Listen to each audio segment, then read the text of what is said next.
Nós louvamos a Deus pela alegria, pelo privilégio de podermos estar aqui, né? Para mim, uma responsabilidade maior, depois de ter ouvido os nossos colegas ministrarem sobre o tema deste retiro, a presença de Deus no meio da igreja. E nós estaremos ministrando nesta manhã a presença de Deus nos membros da igreja, não é? E eu peguei como um versículo base para falar nesta manhã, o texto que está lá em Efésios, carta de Paulo aos Efésios, apenas um versículo desse texto, inclusive até já citado aqui anteriormente, em uma das ministrações, Efésios capítulo 5, carta do apóstolo Paulo aos Efésios capítulo 5,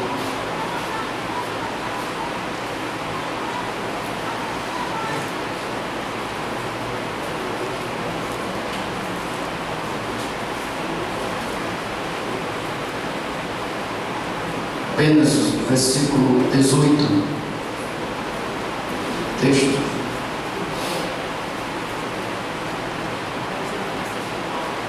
Nós vamos usar alguns textos, né, no decorrer da ministração.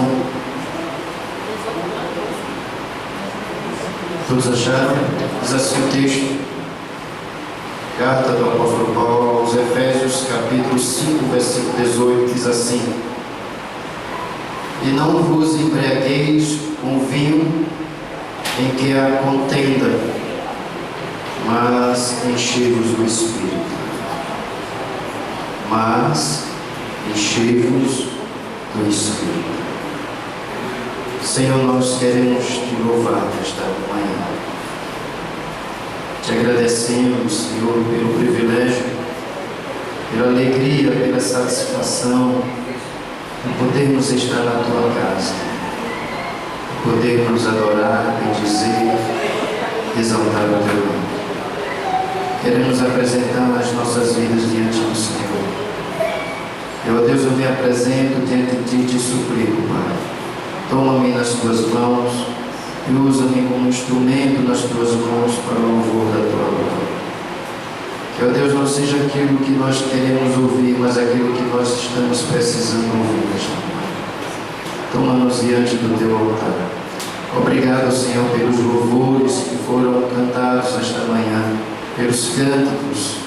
Obrigado pela tua presença neste lugar. Obrigado, a Deus, pelo privilégio de poder estar na tua presença. Nós te louvamos, te agradecemos por tudo, em nome de Jesus. Amém. Tem um louvor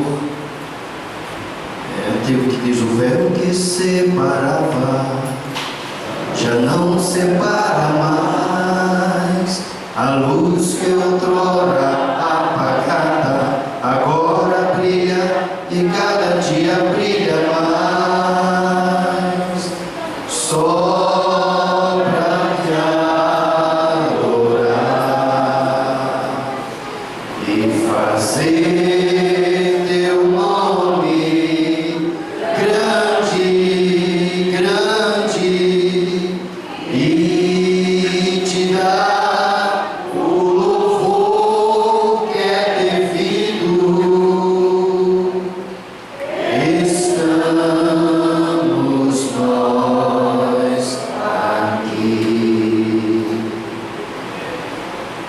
Desde lá de Gênesis, irmãos, quando Adão pecou, e Deus sempre vai à procura do homem para se relacionar com o homem. Quando Adão pecou, ele viu que estava nu, ele se escondeu da presença do Senhor. Mas Deus foi atrás de Adão.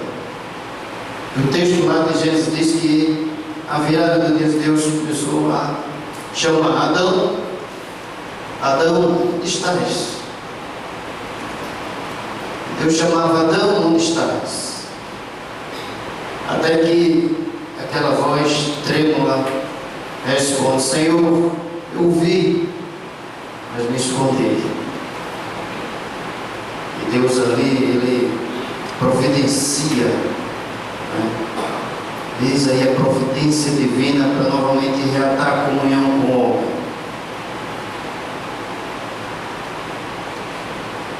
Mas Deus também, irmãos, depois de Adão, Ele também vai em busca de outro homem, com esse desejo de se relacionar com o homem, se comunicar com o homem, de manter comunhão com o homem. Deus então chama Abraão, e Ele diz: Abraão, sai da tua terra, da tua parentela, da casa de teu pai, para a terra que eu te mostrarei. Deus chama Abraão, terá Ur dos Caldeus, que terá,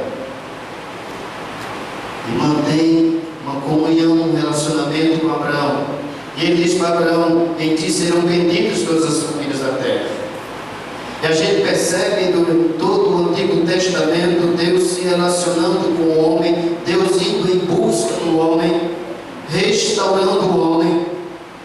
Mas enfim, o propósito de Deus era para que sua glória se tornasse visível através do homem, mais homem falho. Deus escolhe então a nação de Israel, para que esta nação proclame a sua glória. E Deus então, só que Israel não entende o propósito pelo qual Deus escolheu, que era usar Israel como um instrumento para a sua glória para as outras nações. Mas Israel entendeu que ela era exclusividade, Deus era exclusividade dela e não era exclusividade de Deus para proclamar a sua glória. E essa nação também falha no propósito de glorificar Deus. Então Deus, Ele enviou o seu Filho Jesus Cristo, nascido de uma virgem. Jesus então vê um filho de carpinteiro, cresce ali, e aos 30 anos começa o seu ministério. E eu fico imaginando quando João manda seus discípulos perguntar: quem é Jesus? O que ele está fazendo? Quem é? Jesus manda a resposta para João e diz: olha, diga a João que os cegos veem, os coxos andam,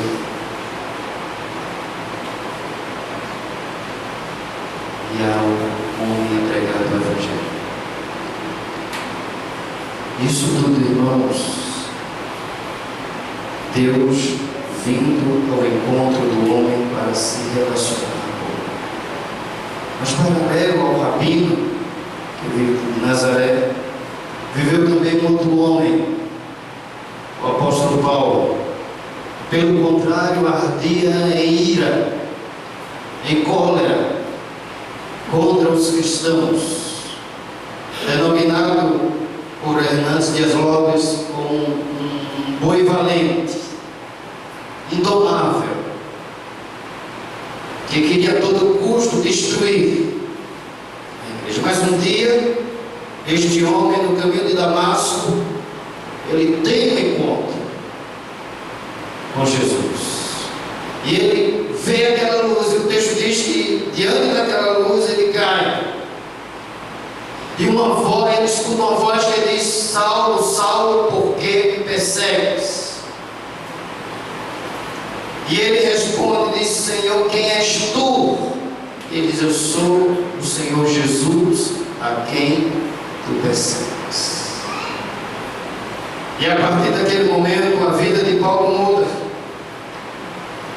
e Deus agora usa Paulo como instrumento nas suas mãos para a evangelização dos gentios.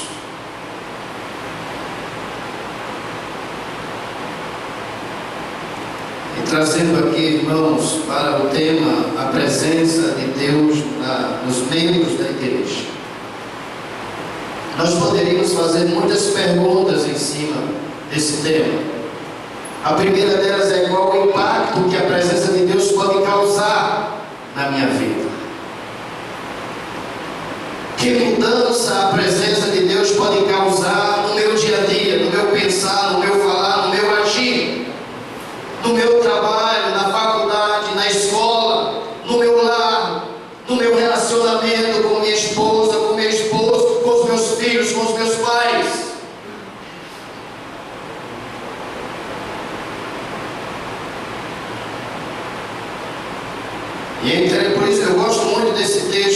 Paulo aos Efésios. A carta de Paulo aos Efésios é um verdadeiro compêndio doutrinário. Mas eu gosto muito desta expressão dele. Por quê? Primeiro, esse texto aqui, ele está no imperativo quando ele diz enchei-vos do Espírito. Porque tudo que vem depois é consequência do enchimento do Espírito na vida do cristão. O próprio Senhor disse para ficar em Jerusalém até que do alto sejais revestidos de poder. E o Espírito vem sobre a igreja. E agora Paulo ele usa esse texto e diz, olha, encha-se do Espírito. E o interessante é que no verbo grego ele sempre dá a ideia de continuidade.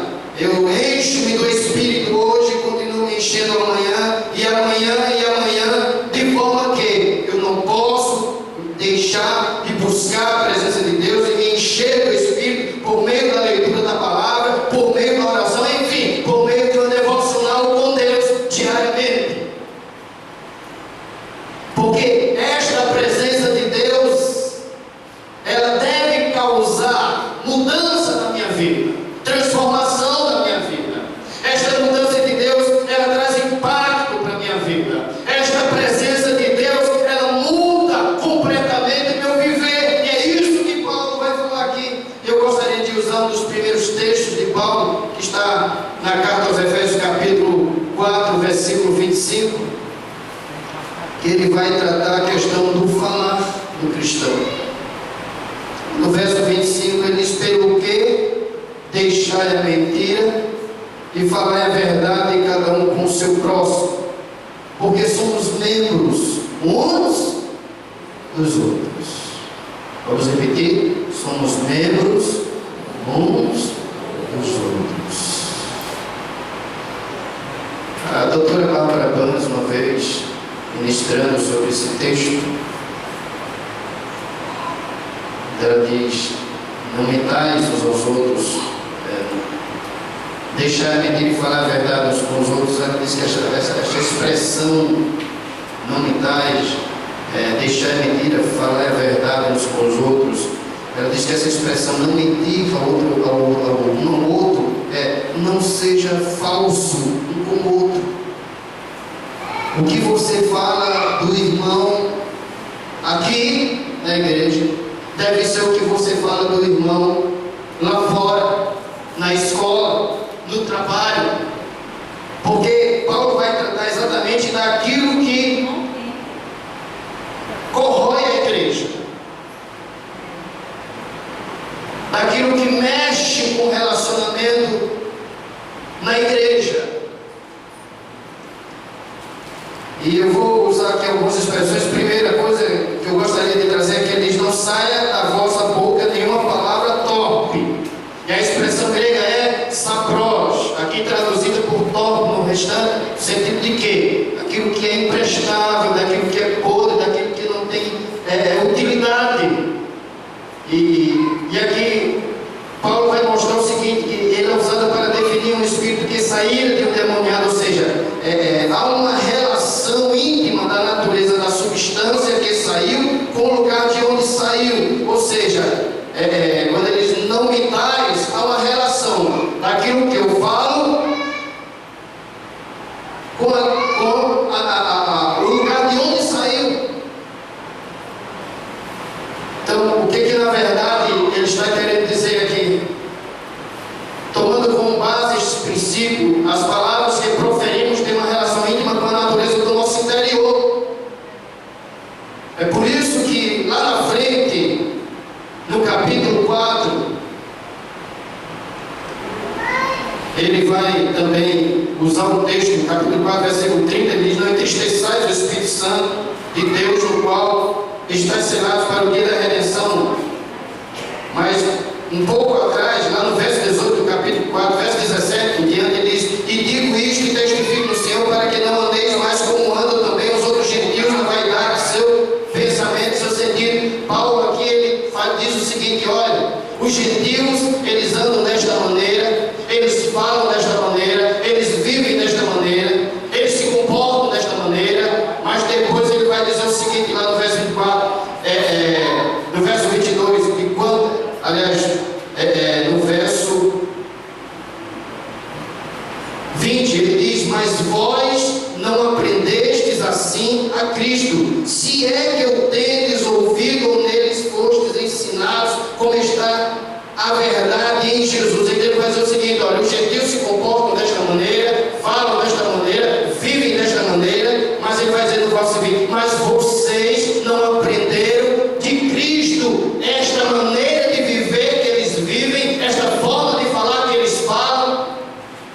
Vocês são diferentes. Aí ele vai dizer então no verso 22 que quanto ao trato passado vos despojeis do velho homem que se corrompe pelas consciências do engano. E ele continua no verso 23: e vos revesteis e vos renoveis do espírito do vosso entendimento, do vosso sentido, e vos revistais do novo homem que segundo Deus é criado em verdadeira justiça e santidade.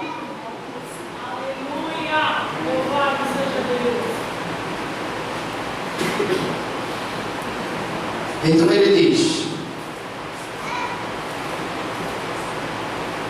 que nós devemos ter cuidado com aquilo que sai da nossa boca, porque aquilo que sai da nossa boca pode magoar, pode ferir outro irmão, pode machucar outro irmão. Então nós precisamos ter cuidado.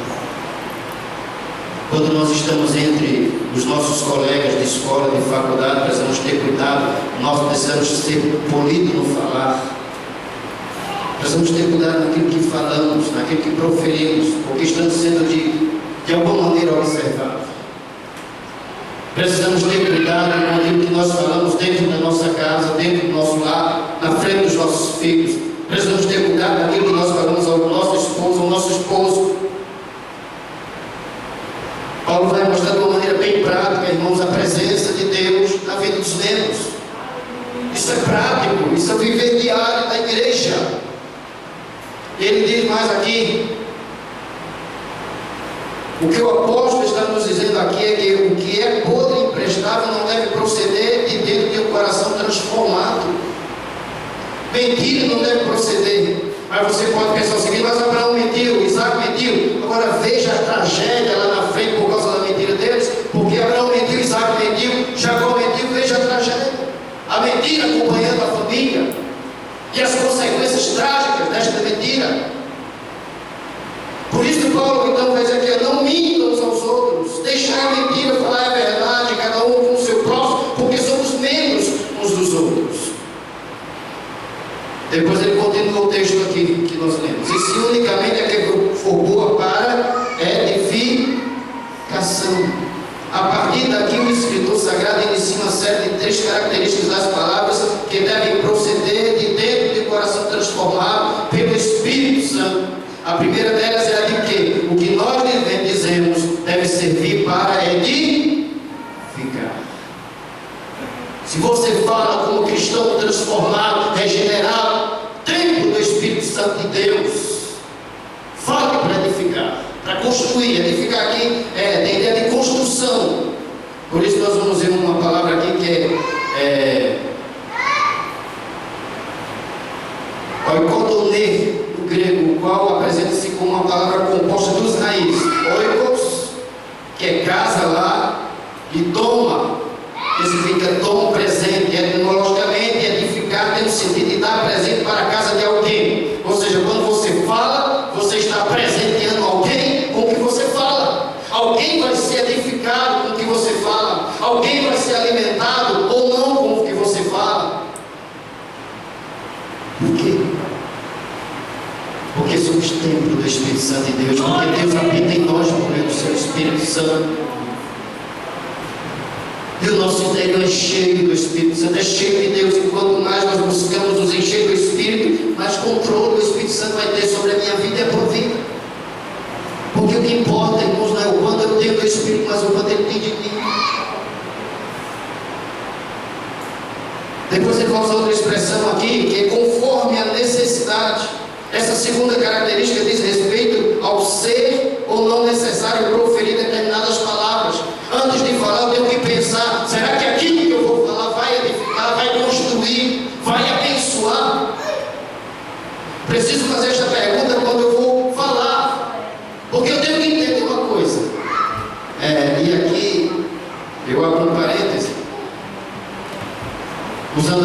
palavras do Senhor Jesus, quando ele diz que aquilo que o homem semear, isso ele vai colher. E a colheita é em maior proporção do que a semeadura. Então eu preciso minuciosamente escolher as sementes que eu vou semear, que eu vou plantar. Porque se eu plantar um espinheiro, eu não vou escolher, eu não vou querer colher uma laranjeira. Isso não vai acontecer. Se eu plantar uma mangueira, eu vou colher uma mangueira. Agora, Paulo está dizendo isso, irmãos, porque ele sabe, tem conhecimento. Ele está falando para pessoas que foram regeneradas, transformadas, templo do Espírito Santo de Deus. A expressão que ele utiliza lá atrás é exatamente isso. Quando ele diz assim: mas vós não aprendestes assim a Cristo, se é que eu tendes ouvido onde ele fostes ensinados, conforme está a verdade em Jesus. Provérbios diz, irmãos, que no muito falar não falta transgressão, mas o que modera os lábios é prudente. Esta segunda característica diz respeito ao seu não ser necessário proferir. Então eu preciso pensar, parar antes de falar. Em casa, eu tenho os meus filhos, e há uma expressão antiga que dizia o seguinte: os pais diziam, cheguei a escutar essa expressão na minha infância: faça o que eu mando, mas não faça o que eu faço. Aqui não funciona isso. Porque se você vai fazer o quê? Você vai fazer o que Paulo diz aqui na frente: não provoqueis a ira aos vossos filhos. Você dizer para os seus filhos: se comportem na igreja, mas você não se comporta. É preciso ter temor ao Senhor, mas você não tem. Filho, filha, não minta, mas você mente. E lá na frente ele vai chegar e dizer: pai, o que é isso? Perdoe, mas você não perdoa.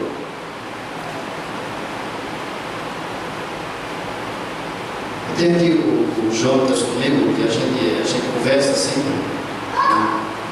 E eu sempre converso com muita sinceridade com ele. E eles têm liberdade na minha casa para conversar comigo e às vezes chegar e dizer: pai, eu isso aqui. E eles estão aqui ouvindo o que eu estou falando.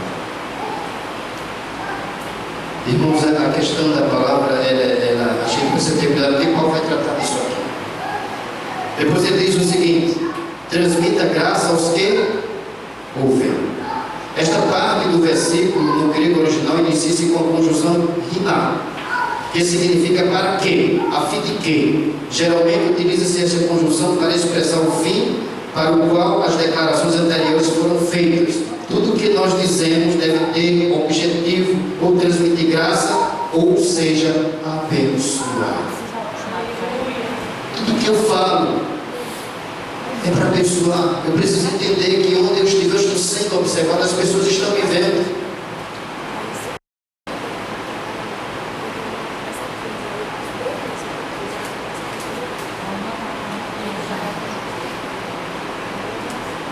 Tiago, ele falando sobre a questão da língua, ele diz, capítulo 3, versículo 9 a 12: com ela bendizemos ao Senhor e Pai, e também com ela amaldiçoamos os homens, feitos à semelhança de Deus. De uma só boca procede bênção e maldição. Meus irmãos, não é conveniente que estas coisas sejam assim. Acaso pode a fonte jorrar do mesmo lugar o que é doce e o que é amargoso? Acaso, meus irmãos, pode a figueira produzir azeitonas ou a videira figos? Tampouco fonte de água salgada pode dar água doce. E é interessante saber que ele utiliza aqui, gostaria de trazer umas figuras, né? Primeiro ele utiliza o cavalo. O cavalo tem um instinto interior de liberdade. Não nasceu para ser domesticado, nem muito menos para ter ninguém montado em seu bolso. Há uma inclinação natural e interior para a desobediência. Por isso é necessário que se ponha um freio em sua boca para que seja tomado. De semelhante modo, o nosso corpo, devido à sua natureza pecaminosa, inclina-se naturalmente para a desobediência e para o pecado, precisando, portanto, de freios. O freio é o Espírito Santo que habita em nós.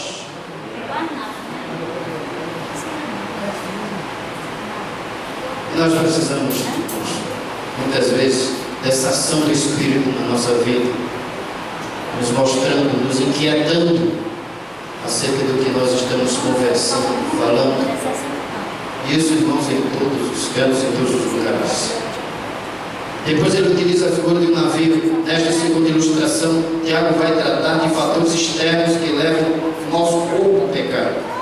Ele usa de maneira brilhante o exemplo de um navio que, não possuindo vontade própria, é levado na direção para onde soprarem os rijos ventos. Apesar do navio ser tão grande e as tempestades tão fortes, é o leme que o guia para o caminho que o timoneiro quiser.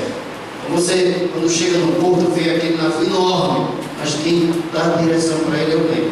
E o timoneiro ali é que vai determinar o lugar para onde ele quer que o navio vá. É o Espírito Santo de Deus, o timoneiro, que nos guia.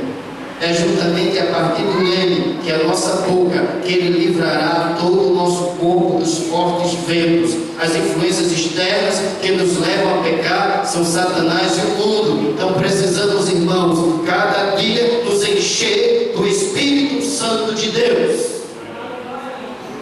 Cada dia buscar mais o enchimento do Espírito, porque é desta maneira que nós começamos a agradar a Deus. Há um cântico antigo de Marcos Góes, diz assim: eu só quero estar onde tu estás, todo tempo em tua presença. Oh, leva-me ao lugar onde tu estás, contigo eu quero ficar. Esse desejo, irmãos, de estar na presença de Deus, deve ser constante na nossa vida. É aquela vontade de chegar em casa, de entrar no quarto, fechar a porta como Jesus orienta lá, e de se dobrar diante do Senhor, e chorar na presença dEle, e apresentar a Ele as nossas queixas, apresentar a Ele os nossos incômodos, apresentar a Ele a nossa vida, os nossos projetos, os nossos sonhos, e somente Ele, que nos vem em secreto de Jesus, nos recompensará. Tem que existir esse desejo arder no coração da presença de Deus. E eu entendo uma coisa, quando Paulo utiliza aquela expressão aos Romanos, capítulo 12, quando diz: rogo-vos, meus irmãos, que apresenteis os vossos corpos como sacrifício vivo, santo e agradável a Deus, que é o vosso culto racional, e não vos conformeis com este século, mas transformai-vos pela renovação da vossa mente. Entendo que quando Paulo diz: rogo-vos, meus irmãos, que apresenteis os vossos corpos como sacrifício vivo, santo e agradável a Deus, eu entendo que o nosso culto, ele não começa aqui, ele não termina aqui. O nosso culto é diário. A gente sai desta reunião abençoada, coletiva, de confraternização, junto com os irmãos, cultuando a Deus, um culto solene, em que Deus se faz presente, mas nós precisamos entender que ao passar o pé, ao colocar o pé lá fora, o nosso culto continua, a nossa adoração continua, o nosso louvor a Deus continua. Não acabou aqui não, continua. O nosso culto, o nosso louvor continua, porque nós somos o templo do Espírito Santo de Deus.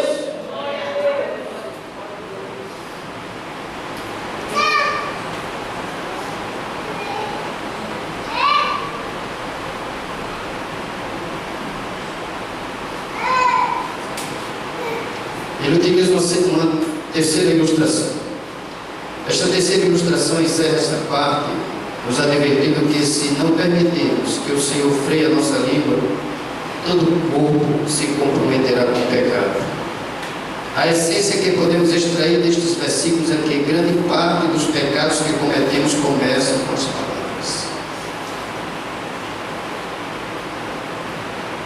Dificilmente um homem crente, por exemplo, que está em comunhão com Deus, vai buscar imediatamente a prostituição. Ele começa em lugar disto, pronunciando alguns palavrões, contando algumas anedotas imorais, fazendo comentários libidinosos acerca de algumas mulheres, e quando ele menos espera, está caindo em fornicação, adultério. O Senhor Jesus nos preferiu um importante ensinamento a respeito disso, que está lá em Mateus capítulo 15, versículos 17 e 18. Não compreendeis que tudo que entra na boca desce para o ventre, e depois é lançado em lugar escuso, mas o que sai da boca vem do coração, e é isso que contamina o homem.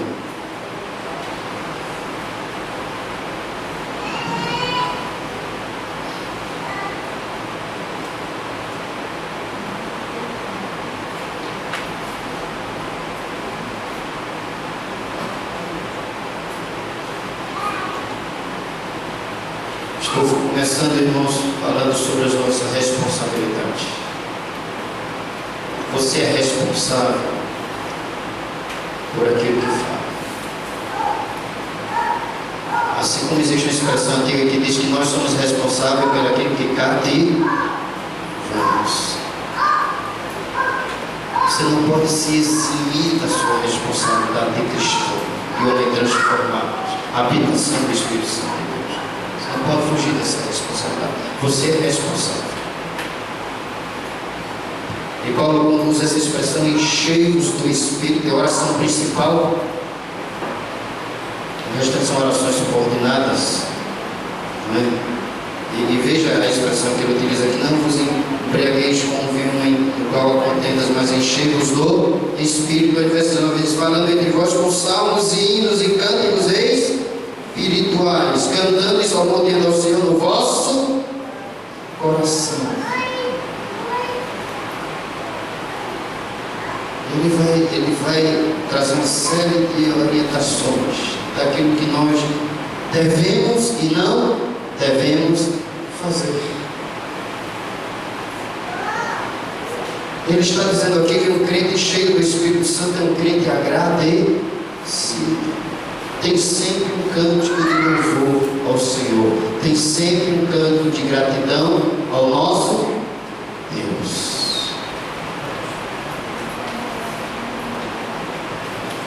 Mas, irmãos, eu gostaria de agora falar de alguns privilégios. O tempo passa rápido. Que nós também temos, né? A habitação do Espírito Santo de Deus. E eu gostaria de trazer o texto que está em Efésios capítulo 3, apenas um versículo também, capítulo 3 de Efésios.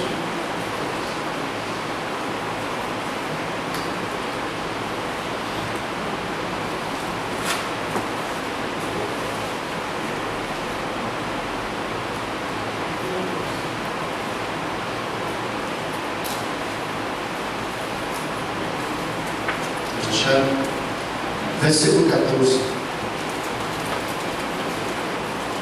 Paulo diz aqui: por causa disso me ponho de joelhos perante o Pai de nosso Senhor Jesus Cristo.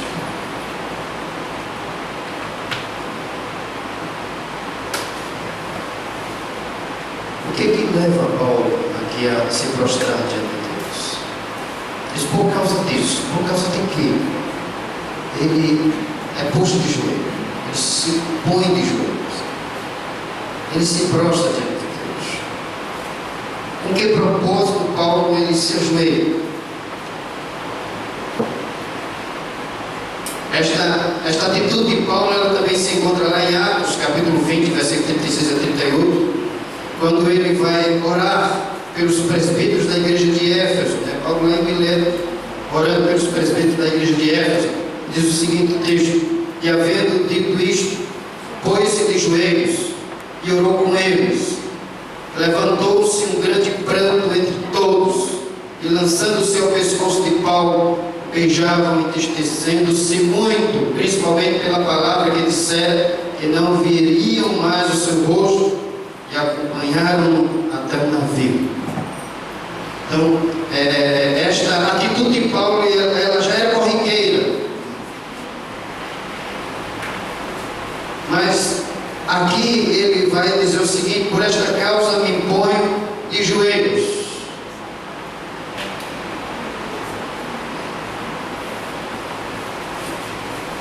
E aqui nós temos alguns privilégios, irmãos. Paulo ele ora tendo como alicerce as riquezas da glória de Deus que são. Primeiro, e essas riquezas estão à nossa disposição, que são incontáveis. Não temos como enumerar. Em Gênesis 15:5, então o levou fora e disse: olhe agora para os céus e conta as estrelas, e se podes contar. E disse-lhe: assim será a tua descendência. Irmãos, as riquezas de Deus, elas são inumeráveis. Paulo também ora com base como alicerce as riquezas da glória de Deus, que são também inesgotáveis. Fonte inesgotável que não se esgota. Lá em João 4:14 diz: mas aquele que beber da água que eu lhe der nunca terá sede, porque a água que eu lhe der se fará nele uma fonte de água que salta para a vida eterna. Estas riquezas da glória de Deus, elas são incontáveis, elas são inesgotáveis, mas elas também são incomparáveis, que não podem ser comparadas, porque para mim tenho por certo que as aflições deste tempo presente não são para comparar com a glória que em nós há de ser revelada. Paulo tinha esta convicção, esta alegria, e quando ele se prostra de joelho, quando ele se coloca de joelho, quando ele começa a orar, ele ora com base nas riquezas da glória de Deus, que são incontáveis, inesgotáveis, incomparáveis e que são incapazes de serem avaliadas. Mas como está escrito, as coisas que o olho não viu e o ouvido não ouviu e não subiram ao coração do homem, são as que Deus preparou para os que o amam.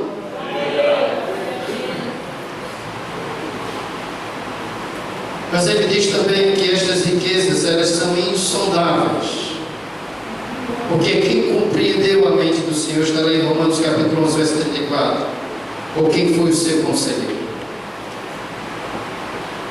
Estas riquezas também são incompreensíveis, que não podem ser compreendidas. Em certo momento Jesus diz aos seus discípulos: o que faço agora não entendes tu agora, mas tu o entenderás depois. Nem tudo o que Deus faz, irmãos, nós compreendemos no momento, e outras também não iremos compreender. Mas entenda uma coisa: Deus tem projetos maravilhosos para a minha vida e para a tua vida. Deus tem planos maravilhosos. Paulo compreendeu isso muito bem. Ele ora para que os crentes sejam fortalecidos com o poder. Isso é privilégio. E ele diz: para segundo as riquezas da sua glória vos conceda que sejais corroborados com o poder do seu Espírito no homem interior. Efésios capítulo 3, versículos 16 a 17. Paulo ora para que os crentes sejam controlados pela força de Deus. E aí está a fonte e o recipiente. Nós somos o recipiente e a fonte é o Senhor. E Paulo ele está orando para que nós crentes, para que os crentes eles fossem controlados pelo Espírito Santo, pela força de Deus, para que eu e você fosse controlado pelo Espírito Santo de Deus. Mas Paulo ora. E esse controle, irmãos, ele ora para que sejamos dominados, primeiro na mente. Filipenses capítulo 4:8 diz: quanto ao mais, irmãos, tudo que é verdadeiro, tudo que é honesto, tudo que é justo, tudo que é puro, tudo que é amável, tudo que é de boa fama, se é alguma virtude, se é algum louvor, nisto pensar. Eu não estou bem lembrado, é antigo, talvez o pastor se lembre, mas se não me engano é o homem que orava, John Martin. Eu me lembro que certa vez ele estava numa embarcação, ele ia pregar. Ele começou a ver, começou a memorizar os pontos negativos de algumas igrejas que se escusaram a serem parceiras dos irmãos. E naquele exato momento, ele disse que o Espírito Santo falou para ele e disse: se você não tem virtudes para ver o irmão, não se concentre nas falhas, se concentre nas virtudes. O texto é exatamente isso aqui. Se algum louvor existe,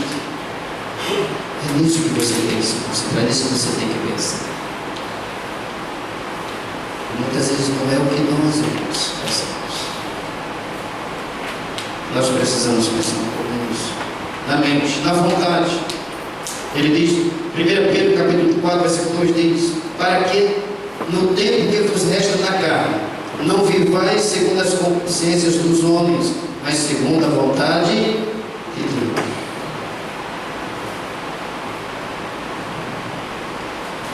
Nas emoções, ele diz, Efésios capítulo 4, 26: irai-vos e não pequeis, não se põe o sol sobre a vossa ira. E devendo a expressão, não deis lugar ao mas aquele que frutava no fruto, mas o nosso texto é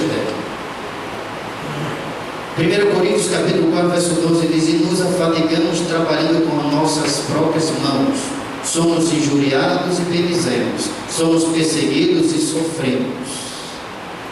Vocês estão entendendo? Somente uma pessoa controlada pelo Espírito Santo pode ser injuriada e mesmo assim bendizer a Deus. Irmãos, nós somos chamados para andar na contramão do sistema, porque pelo menos é isso que o 1 João está dizendo. Não há mesmo mundo do que no mundo. E aí Jesus disse que nós devemos amar os que nos odeiam e orar pelos que nos perseguem. Somente um crente cheio do Espírito Santo de Deus pode amar uma pessoa que odeia, que lhe odeia. Somente um crente cheio do Espírito Santo no departamento de trabalho pode amar uma pessoa, um funcionário que está lhe perseguindo. Orar por ele, pedir a Deus que eu abençoe, que eu transforme. Irmão, somente o Espírito Santo de Deus pode fazer isso na nossa vida. Eu vi uma certa vez uma expressão, entra a graça de Deus aí, só para mostrar o que nós somos.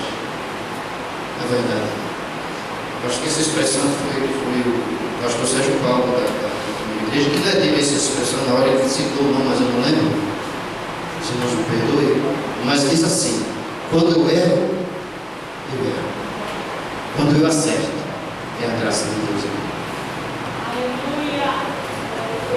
É graça de Deus, irmãos. Por isso que Paulo lá aos Coríntios, lá no início do capítulo, diz: quem é Paulo? Quem é Paulo? Quem é Cefas? Quem somos nós, irmãos? Eu hoje estou aqui, mas quem garante que daqui a 5 minutos eu estou vivo? Eu posso garantir isso? Não. Você pode? Não. Isso me faz lembrar, saudosa memória, um colega que o pastor Wilson conhece também, e que ele, na época de profissional, foi profissional pelo João Carlos, e eu nunca imaginava que o pastor João Carlos fosse parte do terceiro curso. Mas foi vontade de Deus. Foi proposta de Deus. Não é verdade? Tem um outro pastor, Natanael, se eu não me engano, o fariseu, deixa as coisas graves de certeza, foi. Natanael, eu conversei com ele quando ele estava nos concílios, se preparando para defender a tese de monografia. E ele bem alegre, e ele foi consagrado. Em pouco tempo de consagrado, pastor partiu. Somos nós, irmãos. Somos nós. O Senhor é tudo. Louvado seja o nome do Senhor. Paulo diz que Cristo em nós é a esperança da glória, mas ele ora também aqui. Orar para que os crentes conheçam todo o amor que excede todo entendimento. Efésios capítulo 3, 17 diz: fundados em amor. Conhecer o amor de Cristo que excede todo entendimento em termos práticos é, primeiro, amar como ele amou e amar. Como foi que Jesus amou? Morrendo por mim e por você.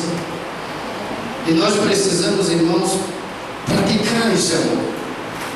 Mas também não só amar como ele amou e ama, mas amá-lo e amar os outros por ele. Conhecemos o amor nisto, que Ele deu a sua vida por nós e nós devemos dar a vida pelos irmãos. 1 João capítulo 3, versículo 16. Você já parou para pensar nessa expressão? Conhecemos o amor nisto, que Ele deu a vida por nós e nós devemos dar a vida pelos irmãos.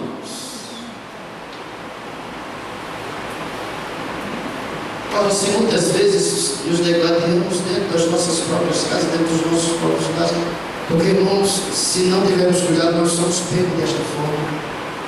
Eu não estou, mas ele diz: você não está. Cometemos erros, cometemos falhas, e precisamos, para isso, ter cuidado.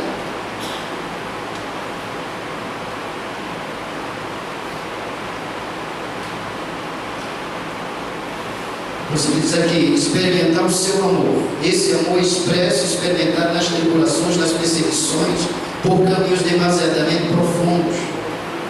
Imagina isso, Paulo orando para que esse amor ele seja expresso, experimentado. Mas esse amor só pode ser expresso, experimentado nas tribulações, nas perseguições, por caminhos demasiadamente profundos.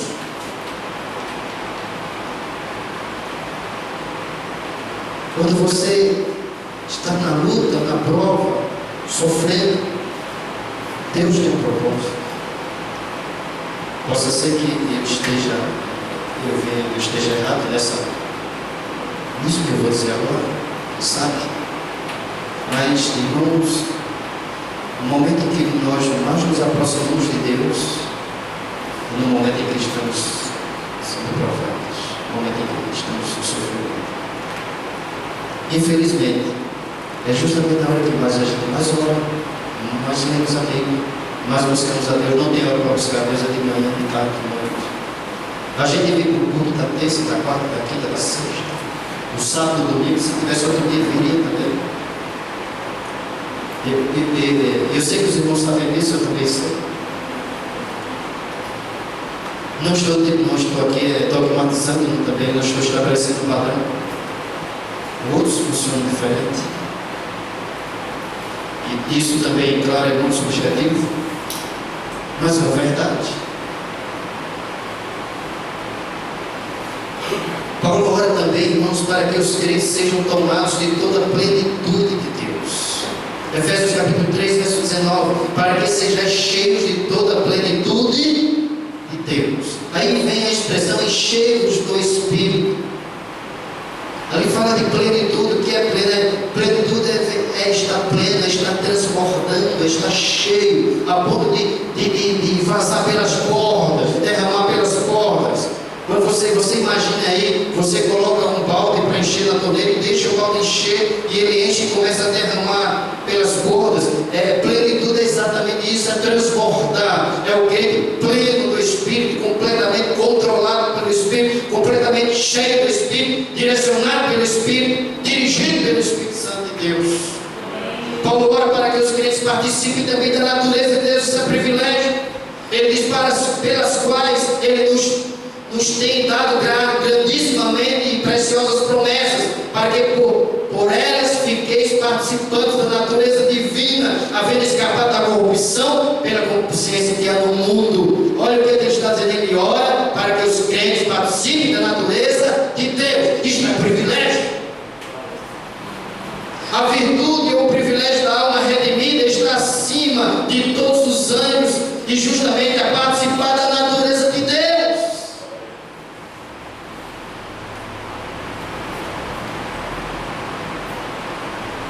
Mas ele ora também para que os crentes compreendam com todos os santos as dimensões do amor de Deus. Efésios capítulo 3, versículo 18. Poderes perfeitamente compreender com todos os santos qual seja a largura e o comprimento e a altura e a profundidade. Este aprendizado vem através de uma experiência prática. E aqui eu faço menção, existe eu acho que a oração de São Francisco, que diz: amar sem ser amado, perdoar sem ser perdoado, dar sem receber. Nós precisamos, irmãos, praticar isso, porque às vezes a gente dá já na expectativa de receber alguma coisa. A gente faz alguma coisa para o Senhor na expectativa de que Ele vai retribuir. E se isso não acontecer, o que fica depois são frustrações. Nós precisamos aprender como Paulo que diz: eu aprendi a viver em toda e qualquer situação. De todas as maneiras, Ele continua sendo Deus. De todas as formas, Ele continua sendo Deus. Ele diz: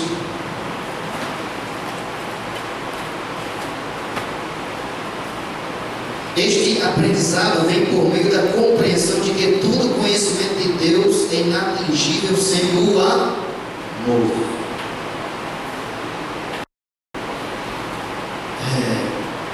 Isso, 1 Coríntios, capítulo 13.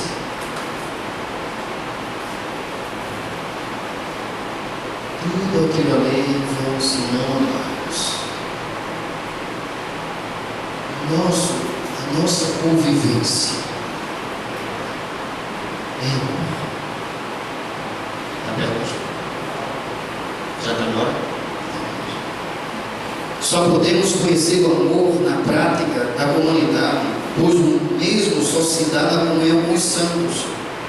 A vida monástica em nós não funciona. Quem eram os monásticos? Justamente aqueles que achavam que alcançavam santidade e chegavam mais próximos de Deus se isolassem no mato, fossem viver sozinhos no mato. Nós precisamos entender que só podemos conhecer o amor na vida prática da comunidade, pois o mesmo só se dá na comunhão com os santos. Quais as dimensões do amor de Deus?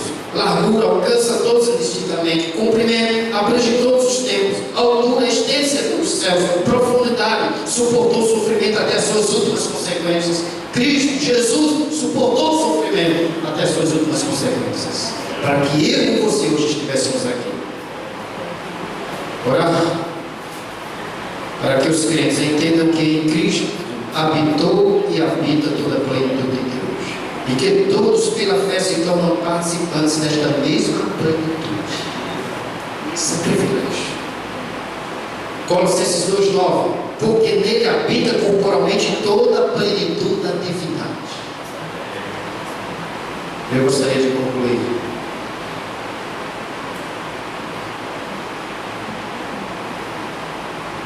Voltando ao texto 5, 18 a 22. E não vos embriagueis com vinho em que há contentas, mas enchei-vos do Espírito, falando entre vós em salmos, hinos e cânticos espirituais, cantando e salmodiando ao Senhor no vosso coração, dando sempre graças por todo nosso Deus e Pai, em nome de nosso Senhor Jesus Cristo, sujeitando-vos uns aos outros no temor de Deus.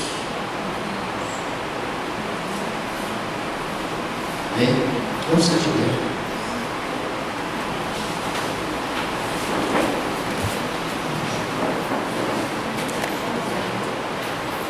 Que você possa cantar: seja engrandecido, ó Deus.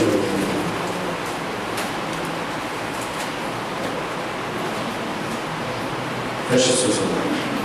Como tem sido a sua convivência em casa, no trabalho, na faculdade, na escola, na igreja? Enfim, seu viver diário. 1 Coríntios 10:31, Paulo diz: quer comais, quer bebais, ou façais qualquer outra coisa, fazei tudo para Pai Celestial. Nós te agradecemos por este momento. Pedimos, tem misericórdia de nós. Tu sabes, Senhor, que pesa sobre nós esta responsabilidade. Está transmitindo a tua palavra.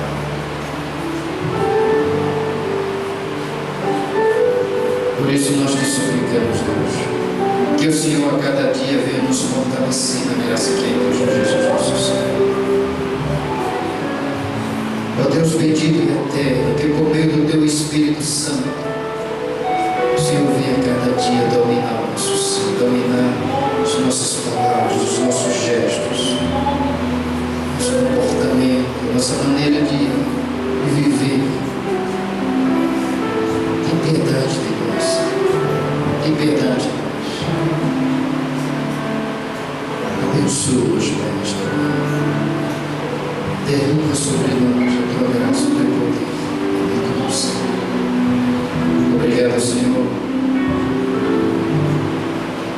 pelo privilégio e pela alegria de poder estar aqui mais uma vez, transmitir a tua palavra. Eu te agradeço em nome de Jesus. A igreja diz: amém.